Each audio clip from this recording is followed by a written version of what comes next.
Hitchhiking used to be a popular and inexpensive way for people to get around. But today, it's seen as incredibly dangerous, as mysterious hiker disappearances are reported on a regular basis. Hundreds of missing person cases involving hitchhikers remain unsolved, as the missing individuals have never been found, and their mysterious disappearances are yet to be explained. Number 5. Truseza Ulrich, a 45-year-old woman from New Zealand, has been missing for 4 years, and police are desperate for any leads that may lead to her whereabouts, or anyone who may have seen her since. It's known that Truseza had been hitchhiking near Cable Bay at the time that she became a missing person, and the last confirmed sighting of her was on the 4th of February, 2018. Truseza was known to live a somewhat transient lifestyle, but her family stated that she always returned home, and they reported her as a missing person when she failed to do so on this occasion, leading her to miss a series of scheduled appointments. They added that it isn't unusual for her to be without a cell phone, but it is out of character for her to not access her bank accounts, which she hasn't done since her disappearance. Her son, Clem, says that she hitchhiked around on a regular basis, and on more than a few occasions, family members saw her on the road and gave her a ride to her destination, ensuring that she arrived there safely. During their investigation, police learned that Truseza had hitchhiked to travel south on State Highway 10. She then managed to take another ride at Cooper's Beach.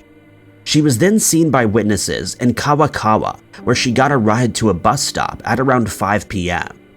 The last time that her family saw her was when Cheryl Rush saw her arrive at her home on the 4th of February.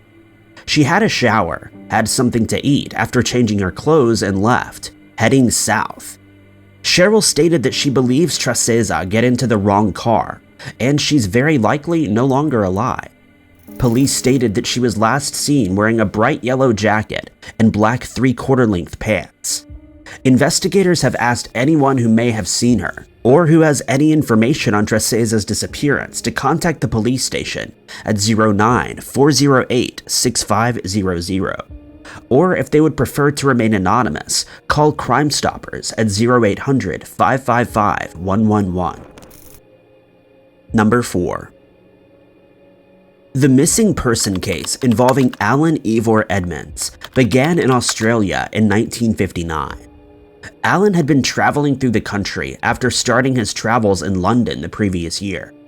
His family stated that he was in the habit of contacting them on a regular basis and updating them on his travels. During this time, he often supported himself by doing odd jobs wherever he could find them, and he was known to hitchhike between destinations when he couldn't find an alternative means of transport. On the 7th of September, 1959, his family received a postcard from Alan that had been sent from Alice Springs. On the postcard, he explained that he would be leaving Alice Springs the following day, after which he would be traveling to Adelaide, though it isn't certain whether he was hitchhiking. After some time went by without any contact from Alan, his family decided to report him as missing, since it was out of character for him to be out of touch for an extended period of time. It's believed that he'd been staying in North Adelaide after arriving there from Alice Springs, but he's not been seen or heard from ever since. Police did all they could to locate Alan, but to no avail, and he still remains a missing person more than 60 years after his mysterious disappearance. Police have asked anyone with information on Alan's strange case to make contact with Crime Stoppers at 1-800-333-000 or go to crimestoppersssa.com.au to submit a tip. Number 3. On Saturday, the 31st of May, 1975, which is remembered as the Queen's birthday weekend, 18-year-old Mona Blades decided to hitchhike from Hamilton to Hastings in New Zealand. She was on her way to visit her nephew, who was also celebrating his birthday. But when she failed to arrive at her destination and didn't make contact with her family or friends, she was reported as a missing person. Investigators launched a detailed and thorough search, but they were unsuccessful in locating her. A truck driver would later come forward to tell police that he'd seen a woman fitting Mona's description running towards an orange Datsun before getting in. This led detectives to believe that foul play was involved, and the case was escalated to a homicide investigation. Police interviewed as many Datsun owners as they could identify, but again they were left with no further clues. Later, a witness came forward to state that they'd seen a woman fitting Mona's description walking on the corner of Lake Terrace in Taupo. Not long after that, a woman reported that she'd had a long conversation with Mona at the information center. She told her that she was traveling to Hastings to visit her parents and had a backpack with her, which she left at the center's door. Another witness, a man who worked at a local fruit shop and knew Mona personally, told police that he saw her walking past the store, after which she met up with another female hitchhiker, and the two women got into a dark blue and green station wagon, which then drove away towards the Napier-Taupo highway. 3 further sightings were reported of a woman who looked like Mona. These all occurred between 12 and 1:30 p.m. on the 31st of May, the day of her mysterious disappearance at the Spa Hotel in Taupo. One of these witnesses actually spoke to her, and she told him that her name was Mona Blades. She then got into a red Toyota station wagon outside the bottle shop, which was located at the Spa Hotel. The other 2 witnesses remember seeing her with another woman who joined Mona for drinks at the spa. Investigators believe that it's likely that Mona met up with people that she knew in Taupo, and was in their company at the Spa Hotel. They also stated that she had friends who were in biker gangs, and that there were a few of these gangs passing through the area on that particular weekend. But none of these leads ever led to Mona's whereabouts, and she remains a missing person today. Number 2. The unsolved mystery of the disappearance of 37-year-old Joanne Butterfield began on the 25th of June, 1998, when she left her hometown of Mossman, just north of Cairns in Australia. She informed a few of her friends that she planned to hitchhike to Sydney after setting off at 7 a.m. from a house in Mowbray near the Captain Cook Highway. But she was never seen or heard from again, and to this day, her mysterious disappearance remains an unsolved mystery.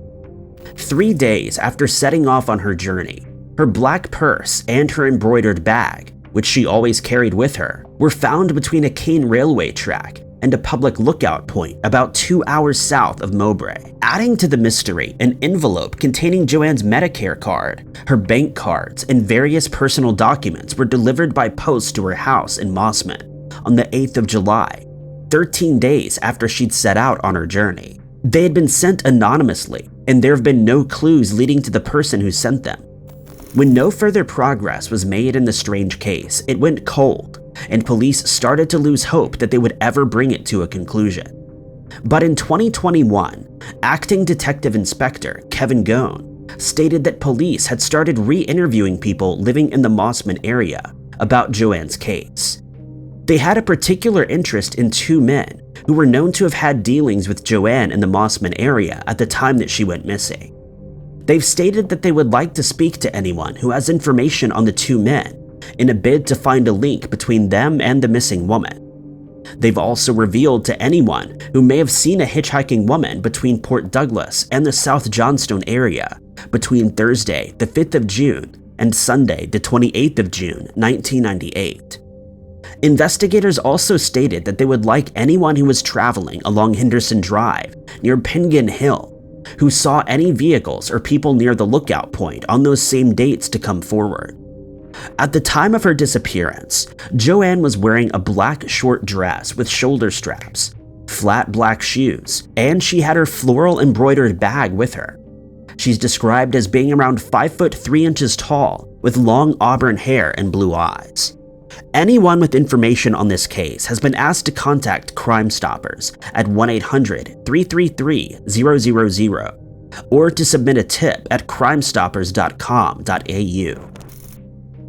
Number 1. Before 31-year-old Calvin Willie Martinez from Farmington, New Mexico mysteriously disappeared, he made a call to his mother on Mother's Day. But that was the last time that he had any contact with his family. and the investigation into his disappearance is still ongoing.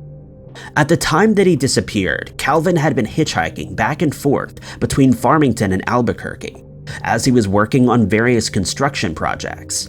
He also hitchhiked between these areas in order to visit friends, since he didn't own a car at the time. On the day that he phoned his mother, he wasn't using his cell phone, as he was in the habit of losing it. She stated that he didn't seem to be acting out of character during the call, despite going through a difficult period in his life at the time, and he wished her a happy Mother's Day, stating that he would be returning home to Farmington soon. But before they could finish their conversation, the line was cut off. She called the number that he had phoned from, but there was no answer, and she learned that he had called from a truck stop in Albuquerque. When she didn't hear from him again, she contacted his friends and ex-girlfriend in Albuquerque, but they informed her that they hadn't seen or heard from him recently. His family searched both the Farmington and Albuquerque areas, but they found no further traces of Calvin. Nicole Brown, a Farmington Police Department public information officer, has stated that investigators are still actively working on Calvin's disappearance, and they are hopeful that a member of the public would come forward with information on the case. Calvin is described as a Native American male, standing approximately 5 foot 6 inches tall.